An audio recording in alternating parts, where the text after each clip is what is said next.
En manchette ce soir, chasse à l'homme à Normétal. La communauté sous haute tension. Il y a du monde qui sont très inquiets, qui sont enfermés dans la maison, là, qui ont peur de sortir, c'est sûr.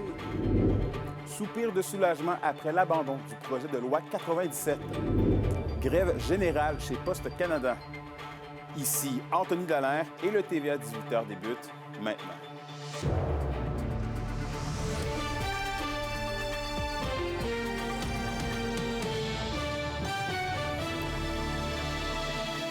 Bon début de soirée et merci d'être parmi nous. Et on revient sur le dossier du meurtre de cette dame de 58 ans qui a eu lieu lundi soir à Normétal. La Sûreté du Québec recherche activement Mathieu Allaire. Et Sophie, selon nos informations, il s'agirait du fils de la victime.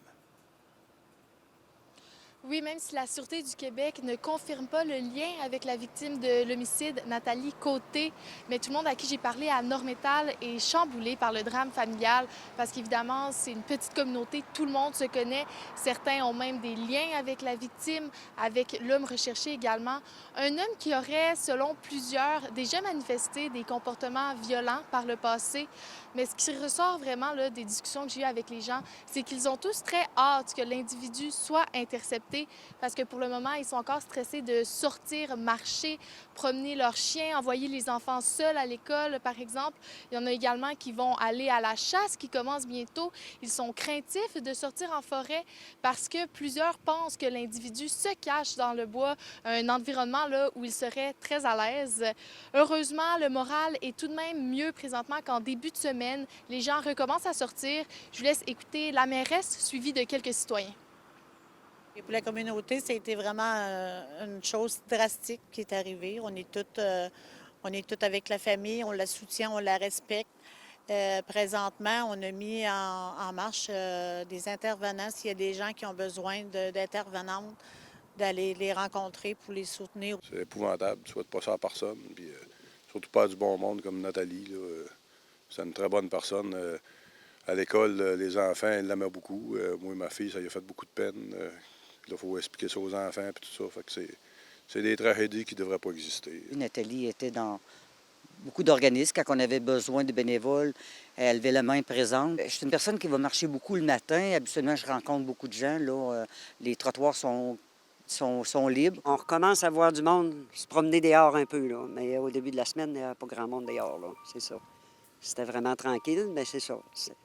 T'as peur un peu, c'est normal. Oui, le choc doit être grand. Et une fois que ça s'est dit, Sophie, la SQ confirme poursuivre l'enquête.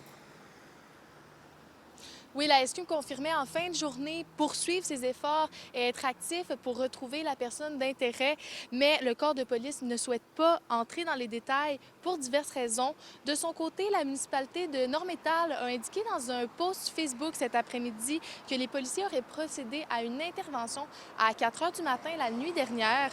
Rien n'est finalement ressorti de la procédure. Par exemple, la municipalité mentionne aussi que des équipes spécialisées, incluant l'utilisation de drones, de véhicules tout-terrain, même d'un hélicoptère, de maîtres-chiens également, sont actuellement déployés.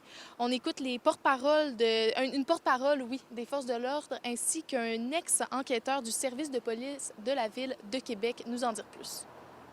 Il y a des démarches de ratissage qui sont faites pour tenter de retrouver cette personne-là. Puis si je peux rassurer la population à l'effet qu'on n'a aucune information qui porte à croire que la population serait en danger.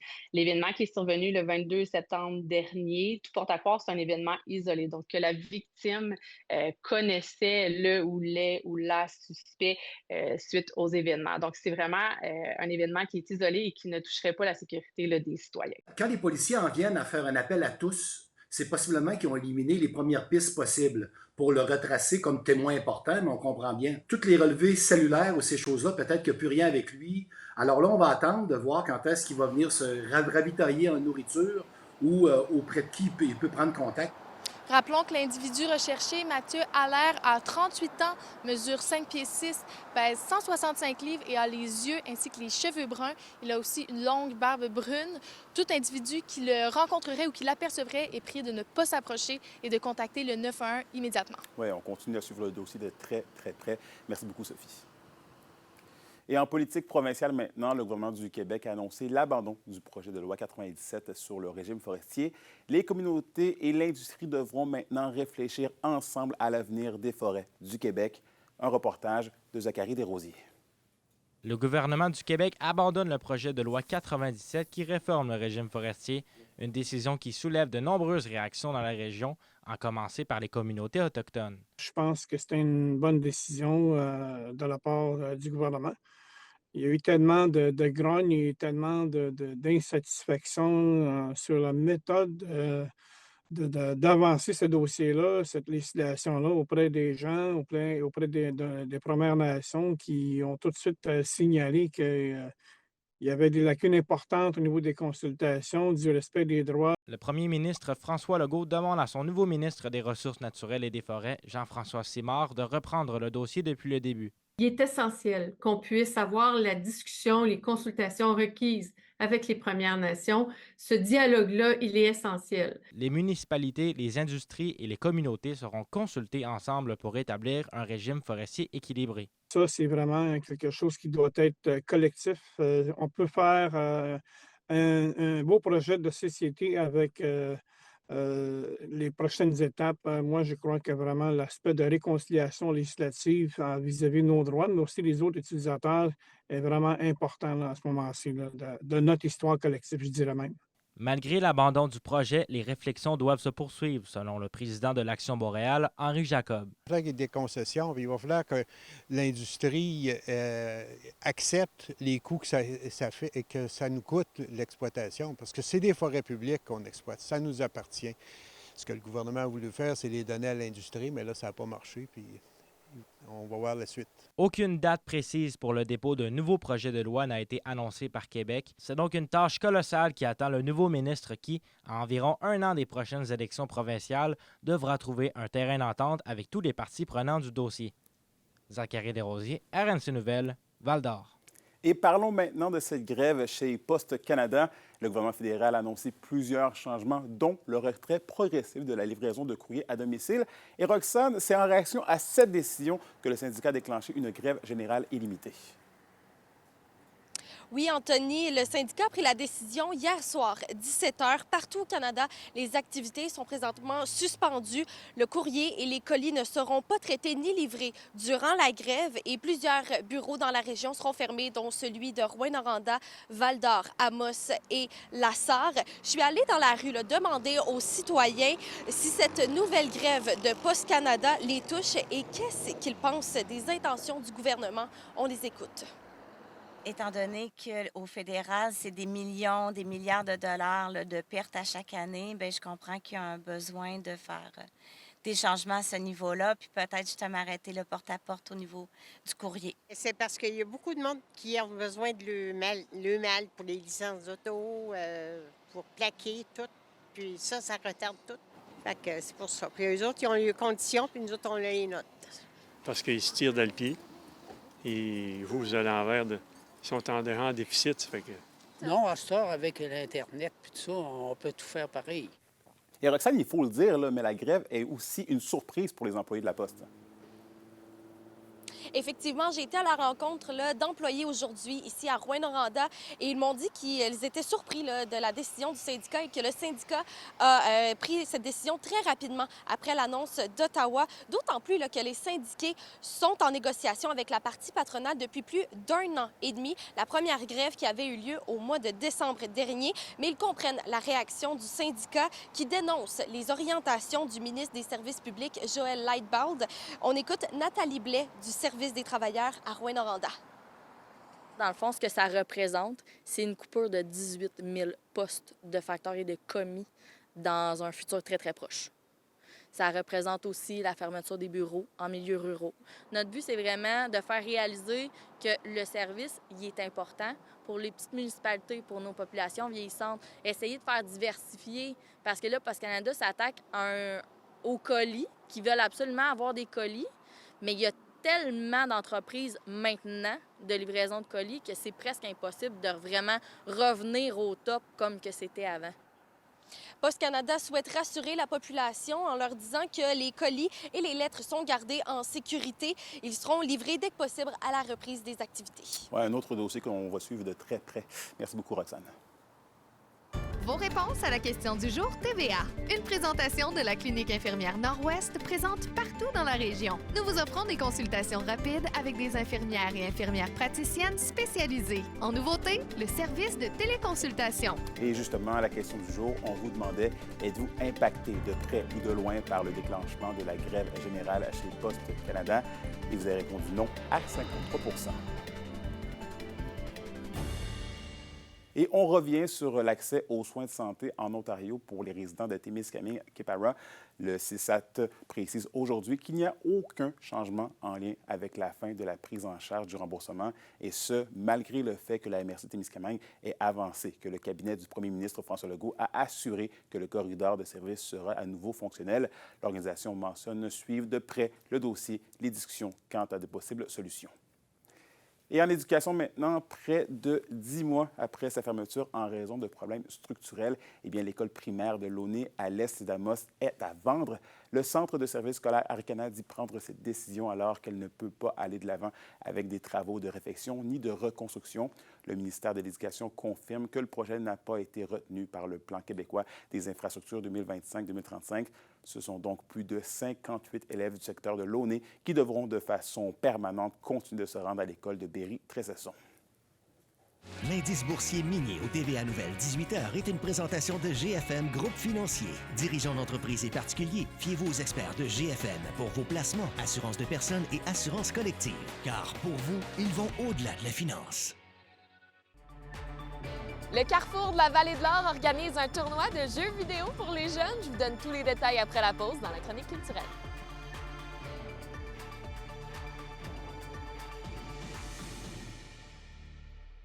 Les SADC de l'Abitibi-Témiscamingue et du nord du Québec vous présentent la bonne nouvelle économique TVA. Les SADC de l'Abitibi-Témiscamingue et du nord du Québec invitent les jeunes entrepreneurs de 18 à 39 ans souhaitant se lancer en affaires à faire appel à leurs services, que ce soit pour l'aide financière via le programme Stratégie Jeunesse ou pour des conseils. Les SADC offrent de l'accompagnement pour l'acquisition, la mise sur pied, l'expansion ou la modernisation d'une entreprise. Les SADC, partenaires de l'économie de la région.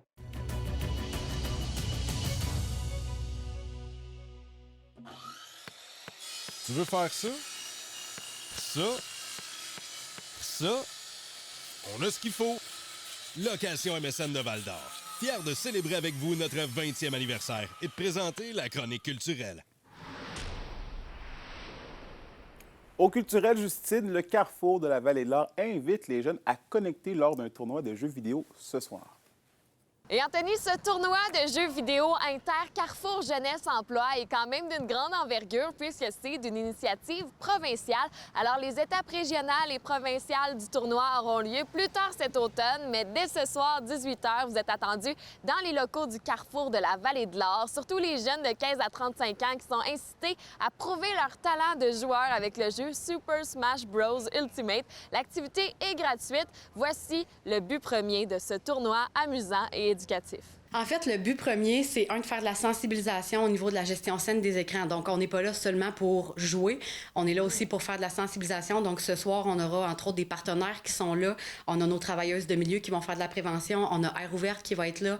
Donc, il y a des partenaires qui sont là pour, faire de la sensibilisation auprès des joueurs, mais aussi de briser l'isolement. Souvent, les joueurs sont chez eux, sont tout seuls.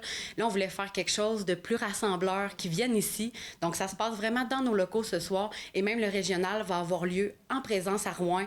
Fait que le but, c'est de briser l'isolement, de créer des liens. L'année passée, il y a eu beaucoup de jeunes qui se sont échangés leurs numéros, leurs coordonnées sur Discord.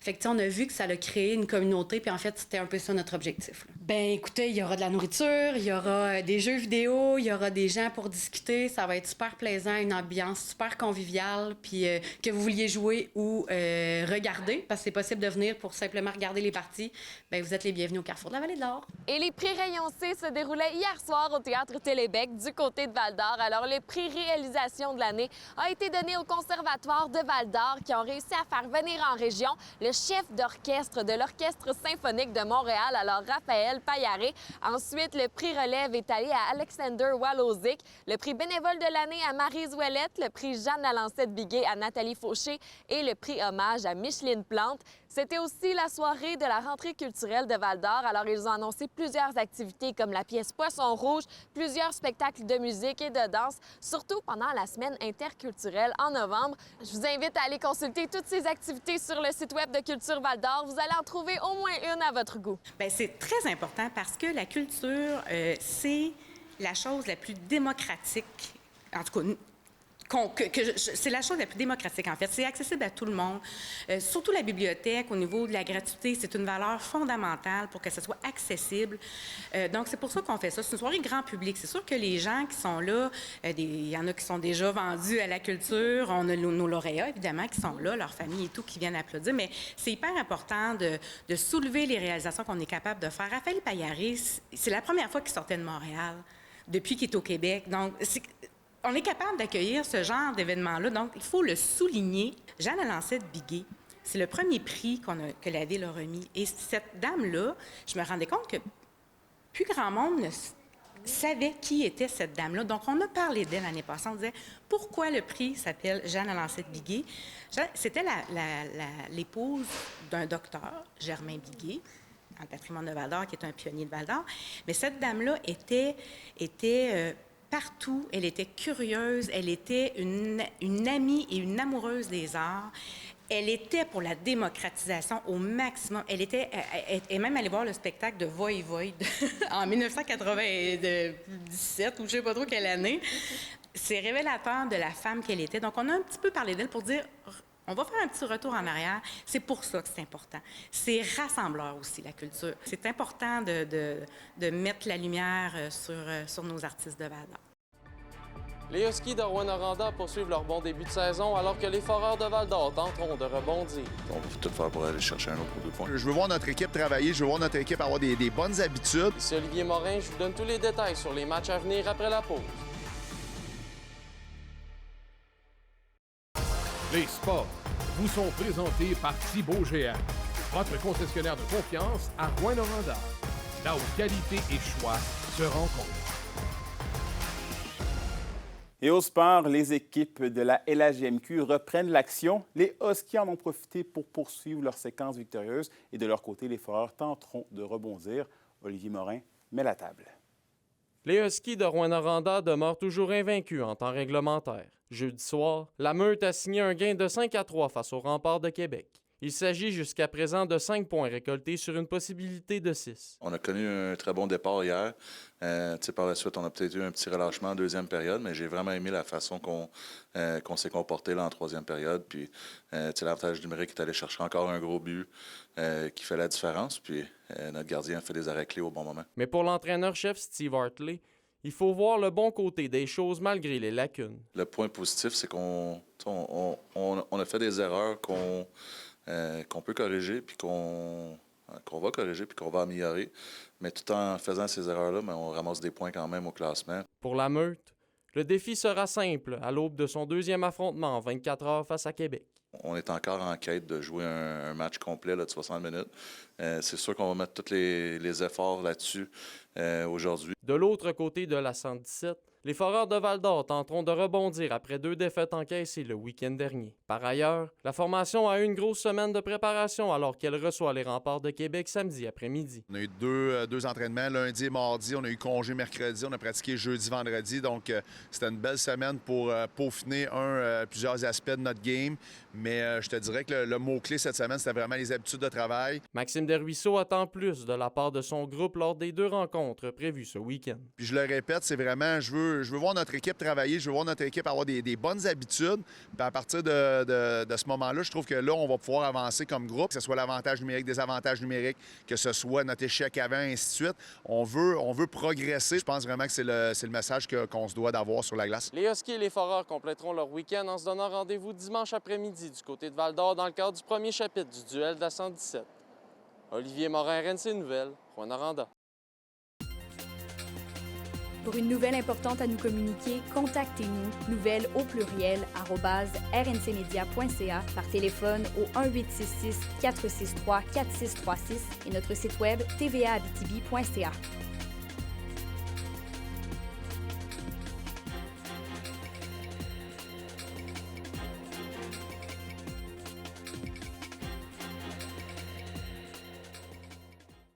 La météo, une présentation de Nikon Auto de la Sarre, la capitale du pick-up. Où vous y trouverez toujours le meilleur choix, toujours le meilleur prix. Et finalement, à la météo, Justine, est-ce qu'on se prépare des activités à l'extérieur en fin de semaine? OK, oui, Anthony, parce que du soleil, on va en avoir de bord en bord de la région et pour toute la fin de semaine. Alors, pour ce soir et cette nuit, ce sera dégagé avec un minimum de 2 en Abitibi avec un risque de gel. Et du côté du Témiscamingue, c'est un minimum de 5 qui est attendu. Pour demain, le soleil sera toujours des nôtres avec un maximum de 19 en Abitibi et de 21 au Témiscamingue. Et dimanche, encore une fois, une journée ensoleillée nous attend avec un maximum de 21 sur l'ensemble de la région. En fin de semaine, on joue au soccer, au basket, même au frisbee. On fait des activités sportives et surtout des activités sportives extérieures pour profiter de cette belle météo qui nous attend. Parfait, c'est noté. Merci beaucoup, Justine, et bon week-end à vous. Et merci à vous à la maison d'avoir été des nôtres ce soir. N'oubliez pas qu'on est sur YouTube et X TVA Abitibi-Témiscamingue si vous voulez aller voir ou même revoir les reportages et les bulletins de nouvelles de nos collègues. Sur ce, je vous souhaite de passer une belle fin de journée. On se retrouve lundi pour la suite des choses. D'ici là, prenez soin de vous.